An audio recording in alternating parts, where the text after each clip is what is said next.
दोस्तों नमस्कार, मैं हूं राजेश रोटिया। दोपहर मेट्रो डिजिटल टीवी के इस अंक में आपके सामने में बिहार के चुनावी परिदृश्य, जिसका वादा मैंने आपसे कहा था कि जैसे जैसे वहाँ चुनावी फिजा में बदलाव आएगा हम आपको उससे अवगत कराते रहेंगे। तो अभी का जो ताज़ा परिदृश्य है उससे जो है 1 साल भी अभी उसके पूरे होने में कुछ दिन बाकी रह गए हैं। यानी 2 अक्टूबर 24 को जन स्वराज पार्टी बनी थी। जन स्वराज पार्टी यानी प्रशांत किशोर की पार्टी। वो पार्टी का अभी 1 साल होने को, मतलब वो नवजात शिशु है, लेकिन इस नवजात शिशु ने जो है बिहार की राजनीति को हिला कर रख दिया है। बिहार की लालू यादव की उस परिवारवादी पार्टी को तो बुरी तरह से हिला के रखा है। तो नीतीश कुमार जो कि सुशासन बाबू के रूप में 20 साल से निष्कंटक राज कर दे रहे हैं, भले उनके पास में संख्या बल लगातार घटता रहा हो, लेकिन वो कभी राजद की बैसाखी पे सवार होकर, कभी भाजपा की कंधों पे सवार होकर, फिर कभी राजद के पास पहुंच जाते, फिर भाजपा के पास आ जाते हैं। वो उनकी सवारी करके अब तक अपना सुशासन बाबू से अपनी छवि को कुशासन बाबू के रूप में बदल चुके हैं। और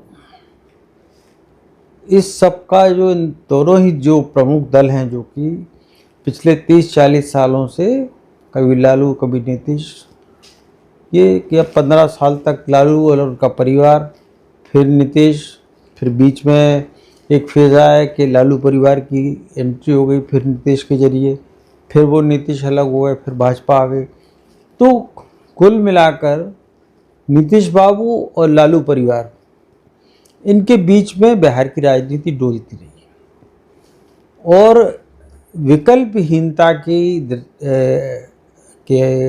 चलते जो है वहाँ पर लोग मजबूर रहे हैं कि या तो उनको नीतीश बाबू को चुनना है, या नीतीश बाबू जो कि एनडीए का हिस्सा है उसको चुनना है, या महागठबंधन जिसका नेतृत्व लालू परिवार के हाथों में और जिसकी पिछलग्गू पार्टी के रूप में कांग्रेस, CPI-ML, कम्युनिस्ट की दूसरी पार्टियां, और अभी फिलहाल जो VIP पार्टी, वो चुनाव तक घोषित होने तक रहेगी या नहीं रहेगी ये भी तय नहीं कि वो VIP पार्टी जो मुकेश सहनी की है, वो जीतन राम मांझी, उपेंद्र कुशवाहा, चिराग पासवान, नीतीश कुमार के को मिलाकर जो भाजपा के साथ में मिलकर एनडीए के घटक दल के रूप में रहेंगे। तो प्रशांत किशोर ने ऐसा क्या कर दिया जिससे कि सारे दल छटपटाए हुए हैं। आपको याद होगा ये नीतीश कुमार ने सब 3.5 साल पहले कई राजनीतिक दलों के लिए चुनावी रणनीतिकार की भूमिका निभाते निभाते अपने गृह प्रदेश यानी बिहार में, वो रोहतास जिले के रहने वाले हैं, उन्होंने पूरे बिहार को पदयात्रा के जरिए बिहार को नापा, वहाँ की जनता के मर्म को समझा।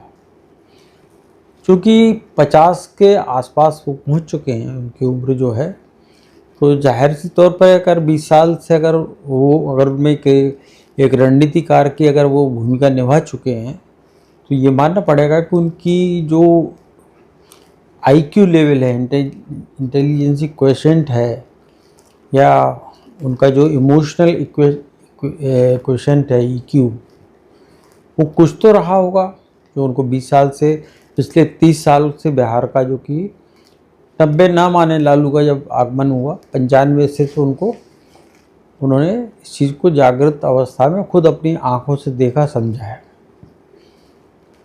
लालू के जंगल राज को भी उन्होंने देखा है, और नीतीश बाबू के सुशासन बाबू बनते हुए बिहार में एक सुशासन के लौटने की शुरुआत के रूप में भी बिहार को देखा है, जिसमें बिहार थोड़ा सा जंगल राज से लौटते हुए पटरी पर आया।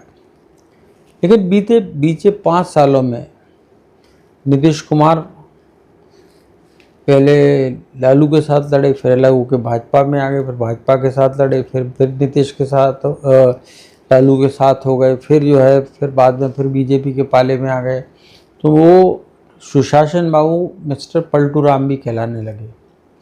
और आज उनकी जो मानसिक से लेकर शारीरिक दशा या दिशा है, वो अब वो केवल उनकी उम्मीदें, उनकी अपनी खुद की उम्मीदें जो है वो फ्री बीज यानी मुफ्त की रेवड़ियाँ बांटने की उन योजनाओं के दम पर टिकी हुई है उनकी संभावना है, जिसका प्रयोग मध्य प्रदेश में मुख्यमंत्री के रूप में शिवराज सिंह चौहान ने 2023 में किया था। इसका विस्तार फिर बाद में हरियाणा में भी हुआ, महाराष्ट्र में भी हुआ। दिल्ली में तो केजरीवाल तो सबसे बड़े रेवड़ी लाल रहे हैं, और लेकिन उनका भी दांव अल्टीमेटली चढ़ नहीं पाया परवान। या यूँ कहें कि वो उनकी काट की हानि जो है 2 बार पक गई, तीसरी बार नहीं पक पाई। तो अब ये फ्री बीज के दम पर नीतीश कुमार कितनी सीटें जो उनके हिस्से में करीब 100 के करीब सीटें आ रही हैं 243 में से, वो कितनी सीटें ला पाएंगे, क्योंकि वो वैसे भी उनकी जो उच्चतम ग्राफ था जो 115 जो क्योंकि भाजपा किसी भी पार्टी को सत्ता में लाने के लिए 222 सीटें बिहार में चाहिए, उससे थोड़ा सा नीचे 115 के आसपास था, उससे घटते घटते 70-75 पर आए, फिर वो 43 पर आकर टिक गए। और अब स्थिति ये है कि उनका आंकड़ा मेरे अपने आकलन के अनुसार वो 43 भी नहीं रहने वाला। उनकी सीटों का आंकड़ा 25 से 30 के आसपास टिकेगा, ऐसा मेरा एक राजनीतिक विश्लेषक होने के नाते अनुमान है। बिहार की राजनीति की थोड़ी बहुत समझ मुझे भी है, मैं भी कई 4 दशक की पत्रकारिता कर चुका हूँ। तो उस सम्मान के आधार पर मैं कह सकता हूँ कि नीतीश कुमार का ग्राफ तो नीचे ही जा रहा है। बीजेपी की मजबूरी है कि वो 100 से कम सीटें उनको दे नहीं सकती, क्योंकि 43 सीटें होने के बावजूद और बीजेपी की 80 सीटें होने के बावजूद भी सिर पर उन्हें ताज के रूप में जो है नीतीश कुमार का मुकुट सजाया हुआ है। अब आप बात करें महागठबंधन की, तो महागठबंधन में लालू चारा घोटाले में जेल गए, जंगल राज उनके ऊपर उनके कार्यकाल में रहा। जब वो जेल गए तो पत्नी राबड़ी देवी के हाथ सत्ता सौंप गए, वो 5वीं तक पड़ी हुई थी। तो अब उनका जो है बेटा जो है, जब वो मुख्यमंत्री रही तो उनके जो 2 भाई थे यानी लालू यादव के 2 साले थे, साधु यादव और सुभाष यादव, उनके हाथों में सत्ता की असली कमान थी। और अपहरण, लूट, बलात्कार, फिरौती, ये सब सारी चीज़ों में हर मामले में बिहार ने लालू यादव के राज में रिकॉर्ड तोड़ दिया। फिर लोगों ने उम्मीद की किरण देखी नीतीश कुमार की। नीतीश कुमार की छवि व्यक्तिगत रूप से साफ सुथरी तब भी थी और अब भी है। ये बात जो जन स्वराज के नेता प्रशांत किशोर, जो कि आज एक तीसरे विकल्प के रूप में इतनी तेज़ी से उभर रहे हैं और जो सारे दलों का चिंता का सबब बन रहे हैं, वहाँ की क्षेत्रीय पार्टियों के साथ वो भारतीय जनता पार्टी की भी चिंता का सबब बन रहे हैं, क्योंकि जिस तरह से पहले उन्होंने तेजस्वी यादव को निशाना बनाया, नीतीश कुमार को बनाया, तो बीजेपी अचानक ही सम्राट चौधरी जो कि 1995 में हत्या के मुकदमे में जेल गए थे, वो उन पर उबल पड़े। उनके नीतीश कुमार के मंत्रिमंडल के अशोक चौधरी उनके ऊपर मैट्रिक फेल होने के बावजूद डॉक्टरेट की उपाधिधारी हो गए। वो अचानक कैसे हुआ, क्या हुआ, ये सब रिकॉर्ड में मौजूद है इलेक्शन कमीशन के, और यही मुद्दे प्रशांत किशोर उठा रहे हैं। तो वो उनकी चिंता का सबब स्वाभाविक है, लेकिन बीजेपी ने भी उन पर के 9 करोड़ रुपए जो है इन्होंने जुटाए, इस तरह के आरोप लगा दिए हैं। तो ये बात साफ तौर पर इस बात को दर्शाती है कि वो जो झुंझलाहट प्रशांत कुमार की एंट्री से उनकी जो पदयात्रा से उन्हें 300 करीब ब्लॉक जो है वहाँ के 250 से ज़्यादा ब्लॉक में उन्हें पदयात्रा करके जनता के मूड को भांपा और वो उसका प्रतिनिधि चेहरा बन के एक पढ़ा लिखे नौजवान के रूप में एक सशक्त तीसरे विकल्प के रूप में उभरते दिखे, तो सबसे पहले हमला उन पर तेजस्वी यादव ने बोला। लेकिन प्रशांत किशोर ने साफ बोल दिया कि मैं कोई जेल थोड़ी गया, जेल तो उनके पिताश्री गए थे। और तेजस्वी यादव ने उप मुख्यमंत्री रहते हुए नीतीश कुमार के मुख्यमंत्री की अगुवाई में 2020 में 15 महीने में क्या उखाड़ लिया, और बिहार को उन्होंने और भी चौपट किया, जिसके कारण नीतीश बाबू ने फिर उनसे पल्ला छुड़ाकर बीजेपी का दामन थामा था। और वो तेजस्वी को 9वीं फाइल होने की बात कह के उनको फिलस्वी यादव कह रहे हैं। और जाहिर तौर पर अभी महागठबंधन ने अपना मुख्यमंत्री चेहरा घोषित नहीं किया है, लेकिन नीतीश कुमार के सामने महागठबंधन में राष्ट्रीय जनता दल ने अपने मुख्यमंत्री प्रत्याशी के रूप में तेजस्वी यादव ने खुद को मुख्यमंत्री घोषित कर लिया है। यानी कि जनादेश उन्हें मिले या न मिले, उनने तो मान लिया कि मुख्यमंत्री वही बनेंगे। और ये लोकतंत्र का तकाजा कहता है कि जब कोई नेता जनता का आदेश जो मतदान के रूप में होता है उसके पहले ही जनता के मन को भांपे समझे बगैर या अपनी लोकप्रियता के ग्राफ का आकलन किए बगैर खुद को राजा घोषित कर लेता है, जनता उसे नकार देती है। और प्रशांत किशोर इधर उधर की बात करके अल्टीमेटली बात यही कह रहे हैं कि वो अपने आप को खुद को उन्होंने कैसे घोषित कर लिया मुख्यमंत्री। अब बात आई ये नीतीश कुमार की जेडीयू की, तो प्रशांत कुमार साफ तौर पर कह रहे हैं कि नीतीश कुमार पहले भी उनकी छवि बेदाग थी, ईमानदार नेता की थी, आज भी है। लेकिन उनकी छवि जो पिछले 5 सालों में उनकी मुख्यमंत्री रहते हुए उनकी शारीरिक और मानसिक स्थिति का फ़ायदा उठाते हुए, अगर लालू के राज में जंगल राज था, तो नीतीश कुमार के राज में जो है नौकरशाहों ने, अफसरों ने, उसके तंत्र ने इस कदर जनता को गोंच की तरह, जो एक गोंच चिपक जाती है ना, सारा खून पी जाती है, उस तरह से जनता को प्रताड़ित किया है। और वो नीतीश कुमार के बारे में कह रहे हैं कि नीतीश कुमार की स्थिति उसी तरह है जिस तरह की दिल्ली में UPA 2 की सरकार के दौरान मनमोहन सिंह की थी। मनमोहन सिंह पूरे 10 साल के कार्यकाल में बेदाग छवि के साथ में निकले, लेकिन उनकी तले काम करने वाले जो कैबिनेट के मंत्री थे वो जेल जाते रहे, उन पर करोड़ों अरबों के आरोप लगते रहे, लेकिन मनमोहन सिंह खुद को पाक साफ साबित करते रहे और सोनिया गांधी के रिमोट से चलते रहे। तो अब जो है ना, प्रशांत किशोर जो है जनता के बीच में अचानक उनकी तेज़ी से लोकप्रियता बढ़ी है, उसने वहाँ के क्षेत्रीय दलों के साथ में भाजपा को भी चिंतित कर दिया है। नीतीश कुमार AIMM एक बड़ा फैक्टर है।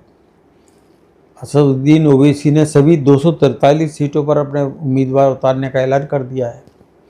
जो राष्ट्रीय जनता दल का जो MY समीकरण है, मुस्लिम यादव समीकरण, उस पर बहुत बड़ा प्रहार करता है, नहीं करता है, लेकिन एक थोड़ी बहुत सेंधमारी तो करेगा। इसलिए जो गैर NDA दल हैं, जिनमें कि महागठबंधन के दल हैं, कांग्रेस है, वो असदुद्दीन ओवैसी को बीजेपी का B टीम करार देते हैं और वो B टीम बोलकर मुसलमानों को ये संदेश देना चाहते हैं कि आप अगर असदुद्दीन ओवैसी को वोट दे रहे हैं तो आप प्रकारांतर से आप भारतीय जनता पार्टी को प्रोत्साहित कर रहे हैं। और वो दलीलें भी देते हैं कि देखिए कितने नेताओं के खिलाफ जो है, विपक्ष के नेताओं के खिलाफ ED, CBI income tax department ने छापेमारी की, लेकिन असदुद्दीन ओवैसी के खिलाफ बीजेपी ने कुछ नहीं किया। लेकिन प्रशांत किशोर जो है उन पर बीजेपी आरोप लगा रही है कि क्योंकि बीजेपी को ये खतरा महसूस हो रहा है कि कहीं ऐसा नहीं हो कि प्रशांत कुमार लालू और नीतीश कुमार के साथ उनके वोट भी काट ले भाजपा के, तो उनके खिलाफ 9 करोड़ का आरोप लगा है।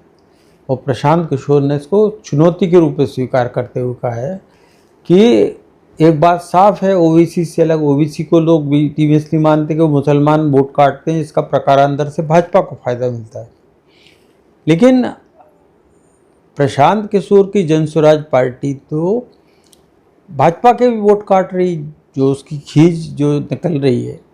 तो अगर प्रशांत किशोर ने कुछ किया है तो वो इस बात के लिए चुनौती दे रहे हैं कि आप के पास में ईडी सीबीआई सब है, आप हमारे खिलाफ सौंप दीजिए आप भाजपा के केंद्रीय नेताओं को और उनके खिलाफ आईटी ईडी की सब काम कार्रवाई कर दीजिए।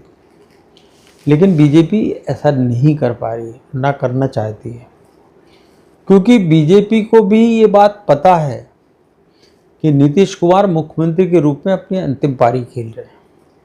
और यही घोषणा प्रशांत किशोर भी पूरे दावे के साथ कह रहे हैं कि 24 नवंबर को जब बिहार में नई विधानसभा का गठन होगा तो नीतीश कुमार मुख्यमंत्री नहीं रहेंगे। तेजस्वी यादव को फेलस्वी यादव कह के वो उनको पहले ही खारिज कर चुके हैं। कांग्रेस से कोई उम्मीद वहाँ पर कांग्रेस का बातें राहुल गांधी जाके बड़ी बड़ी करें भले ही, लेकिन वो भी जनता के जो बिहार की जनता के जो असल मुद्दे हैं उनको एड्रेस नहीं कर रहे हैं। और प्रशांत किशोर जो है वो नीतीश कुमार के जो बिहार और महाराष्ट्र में आजमाए हुए महिलाओं को लुभाने की योजनाओं की 10,000 रुपये देने की घोषणा की, 2,000 रुपये देने की घोषणा की, उनकी पोल पट्टी खोल रहे हैं। उनका कहना इतना पैसा था ही नहीं सरकार में। आप कह रहे हैं कि आपके कहने से ऐसा लग रहा है कि वो सारी महिलाओं को मिलेगा लाभ, लेकिन वो लाभ जो है वो कुछ लोगों को देने मिलने वाला है। तो जाहिर सी बात है कि जिनको नहीं मिलेगा वो तो उनको वोट नहीं देने वाले। तो कुल मिलाकर प्रशांत किशोर अब चिंता का सबब बन चुके हैं। और हो सकता है कि जब नवंबर के पहले या दूसरे हफ्ते में जब मतगणना के नतीजे सामने आए तो प्रशांत किशोर कम से कम एक ऐसी पार्टी के रूप में तो उभर के सामने आ जाएंगे जो किंग बने या ना बने, लेकिन उनकी पार्टी किंग मेकर की भूमिका में जरूर आ सकती है। और ये भी संभव है कि वो नीतीश कुमार की जगह बीजेपी के लिए एक नया संबल बन के वहाँ पर उभरे। और प्रशांत किशोर ने जो एक पढ़े लिखे नौजवान के रूप में और जो अपनी घनघोर परिश्रम किया है उसका प्रतिफल उनको ना मिले ऐसा होता नहीं। कुछ लोगों ने, उनके विपक्षी दलों ने उनको बिहार का केजरीवाल भी कहा है, लेकिन केजरीवाल के चेहरे से जो बातें जो बोलते थे और उनका चेहरा जो बोलता था उसमें विरोधाभास है। प्रशांत कुमार जो बोल रहे हैं वो उनके चेहरे से भी झलक रहा है, यानी कि उनकी जबान में और उनके मनोभाव में अंतर नहीं दिख रहा है। अरविंद केजरीवाल के में ये अंतर दिखता था कि बोलते कुछ थे, सोचते कुछ थे, करते कुछ थे, और उनके चेहरे पे भाव कुछ और आते थे। और उसको समझने में दिल्ली की जनता ने 10 साल लगा दिए। लेकिन प्रशांत किशोर ने अपने आप की अब छवि को भी इस तरह से गढ़ रखा है कि जो वो कह रहे हैं उसका विश्वास वो जनता को दिला पा रहे हैं अपने चेहरे की भाव से। देखिए, इलेक्शन हो या ना हो, एक कम्युनिकेशन के विद्यार्थी के नाते मैं कह सकता हूँ कि आपकी जुबान से निकले हुए शब्द और आपके चेहरे से निकलते हुए मनोभाव, अगर उसके बीच में अंतर है तो जनता उसको नकार देती है, और अगर वो उसमें साम्यता दिखती है तो उसको स्वीकार कर लेती है। अब सारे जितने वहाँ के राजनीतिक पंडित थे, बिहार के राजनीतिक पंडित, वो दिल्ली के पंडित भी कूद पड़े हैं। कोई महागठबंधन की ओर से, कोई जनता दल की ओर से, कोई भाजपा की ओर से, कोई किसी दल से अपने अपने तर्क दे रहा है, पुराने डाटा पेश कर रहे हैं। लेकिन ये बात कोई नहीं कह रहा कि 35 साल से लालू और नीतीश का चेहरा देखते देखते, लालू के परिवार का और नीतीश कुमार का चेहरा देखते देखते जनता ऊब गई। नीतीश कुमार भले ही अभी भी साफ सुथरी छवि होने की क्लीन चिट प्रशांत किशोर भी दे रहे हैं, लेकिन अगर उनके नीचे काम करने वाला तंत्र अगर बहुत भ्रष्ट हो चुका है तो जनता का साबका कोई नीतीश कुमार से थोड़ी पड़ता है, उस तंत्र से पड़ता है जो उसको परेशान कर रहा है, जो उसके बिना पैसे लिए दिए बगैर उनके काम नहीं कर रहा है। तो ये असंतोष का जो ज्वालामुखी वहाँ जमीन के नीचे धधक रहा है, वो चुनाव आते आते तक कितने बड़े ज्वालामुखी का रूप लेगा और उससे निकलने वाला लावा जनता दल यू को, भाजपा को या महागठबंधन में तेजस्वी यादव, खासतौर से राष्ट्रीय जनता दल और कांग्रेस को कितना लाभवान कर। कांग्रेस तो खैर वहाँ पर कोई बहुत चुनौती दिख नहीं रही है, क्योंकि जो वोट अधिकार यात्रा निकालने का उनका जो फैसला था या उनके जो सलाहकारों की जो भी राय थी, वो उन वोटरों के लिए थी जो वोटर लिस्ट में है ही नहीं, जो वोट देने वाले ही नहीं है। और तमाम मोहलत इलेक्शन कमीशन से मिलने के बावजूद भी वो वोट ना तो जुड़वा सके, ना ये जता सके, बता सके कि किसी का वोट गलत कटा है। या कुछ इक्के दुक्के लोग उदाहरण हो सकते हैं, लेकिन 65 लाख वोट तो कम से कम जो है ना नहीं जुड़े हैं ना। तो इसका मतलब है कि जो का नाम कटे थे वो सही थे ना। तो और दूसरी बात, जो प्रशांत किशोर लालू के जंगल राज की, महागठबंधन की सरकार आने की स्थिति में जो जंगल राज की बात कर रहे हैं, तो वो उदाहरण सहित कर रहे हैं कि लालू के समय जो भी बाहुबली नेता जो लालू की छत्र छाया में अपराधों को, संगठित अपराधों को एक माफिया की तरह और बड़े बड़े संगीन अपराध करते थे, वो चेहरे आज भी मौजूद हैं। वो चेहरे हैं या उनके परिवार के लोग हैं। सिवान से लेके जो है दरभंगा तक और मधुबनी से लेके सीमांचल तक जो है सारे इलाकों में जो है उनके लोग फैले हुए हैं। उन्हीं के दम पर उन्होंने जो है, लालू ने राज किया, राबड़ी ने राज किया, कुछ दिन तेजस्वी को भी मौका मिल गया नीतीश बाबू की कृपा से। और नीतीश बाबू की अब मानसिक और शारीरिक दशा वो बची नहीं कि वो जो है आगे चल के मुख्यमंत्री का रोल निभा पाएँ। तो भाजपा भी किसी विकल्प के बारे में सोच रही हो सकती है, ऐसा मुझे लगता है। तो अगर भारतीय जनता पार्टी को ज़रूरत पड़ी तो ये भी मुमकिन है कि शायद वो प्रशांत किशोर की जन स्वराज पार्टी को अपने नए नीतीश के रूप में देख ले, खोज ले। लेकिन इस सब सारे समीकरणों की बात तो तब होगी जब चुनाव नतीजे आएंगे। लेकिन फिलहाल मैं अपनी बात को इस बात के साथ समाप्त करता हूँ कि प्रशांत किशोर कितनी सीटें जीतते हैं, कितनी वोटें लेते हैं, कितने प्रभावी साबित हो सकते हैं, ये तो चुनाव के नतीजे ही साबित करेंगे। लेकिन फिलहाल वो सभी दलों के लिए, जन स्वराज के खिलाफ खड़ी हुई तमाम ताकतों के लिए चिंता का सबब बन गए। और ये बात निश्चित रूप से सही कि उनके पास में कोई भी उतना सशक्त संगठन नहीं है, जिसको आज की तकनीकी युग में बूथ मैनेजमेंट कहा जाता है, उस तरह का वो नहीं है। लेकिन अगर जनता ही अगर रामधारी सिंह दिनकर के उस कविता की तरह जो कि सिंहासन खाली करो कि जनता आती है, अगर उस पर आमादा हो जाए, जैसा कि 2014 में मोदी को लोगों ने जिताया और 19 में जिताया भरपूर बहुमत के साथ में, तो वो करिश्मा जब मोदी के साथ हो सकता है तो प्रशांत किशोर के साथ क्यों नहीं हो सकता है। तो प्रशांत किशोर चिंता का सबब तो हैं।